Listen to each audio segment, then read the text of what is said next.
ఒకప్పుడు ఒక అందమైన చెరువు దగ్గర తాబేలు, నక్క మరియు కొంగ మంచి స్నేహితులు. వాళ్ళు ప్రతిరోజూ కలిసి ఆడేవారు, మాట్లాడుకునేవారు, చెరువు దగ్గర సేదతీరేవారు. తాబేలు చాలా నెమ్మదిగా ఉండే, కాని బాగా ఆలోచించేవాడు. నక్క చురుకైనది, కాని కొంచెం లొంగదనంగా ఉండేది. కొంగ అందమైన శరీరంతో, కాని కొంచెం గర్వంగా ఉండేది. ఒక్కరోజు వాళ్లంతా కలిసి చెరువు పక్కన కూర్చుని మాట్లాడుకుంటున్నారు. నక్క గర్వంగా, నేను ఎంత త్వరగా పరిగెడతానో మీకు తెలుసా? ఈ అడవిలో నేనెవ్వరినీ కాదనను. కొంగ గర్వంగా, ఆ విషయాన్ని నువ్వు చెప్పకపోయినా తెలుస్తుంది. కాని నేను ఎగురగలగడం వల్లనే అసలైన విజయం నా దగ్గరే.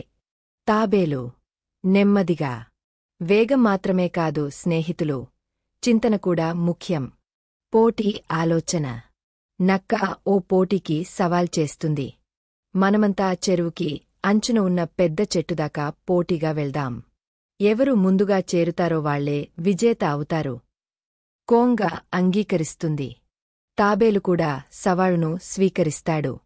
పోటీ ప్రారంభం. కొంగ ఎగురుతుంది. నక్క పరుగెత్తుతుంది.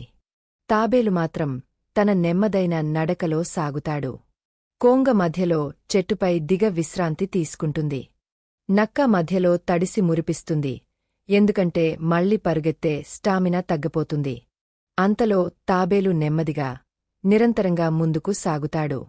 తాబేలు చివరకు మొదట చెట్టుదాకా చేరుతాడు. నక్క ఆశ్చర్యపడుతుంది. కొంగ తల వంచుతుంది.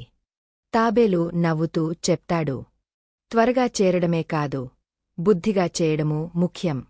వేగం కన్నా స్థిరత, గర్వం కన్నా వినయం ముఖ్యం. వేగం ఉపయోగకరమైనదే, కాని స్థిరమైన ఆలోచనే విజయం దాకా తీసుకెళ్తుంది.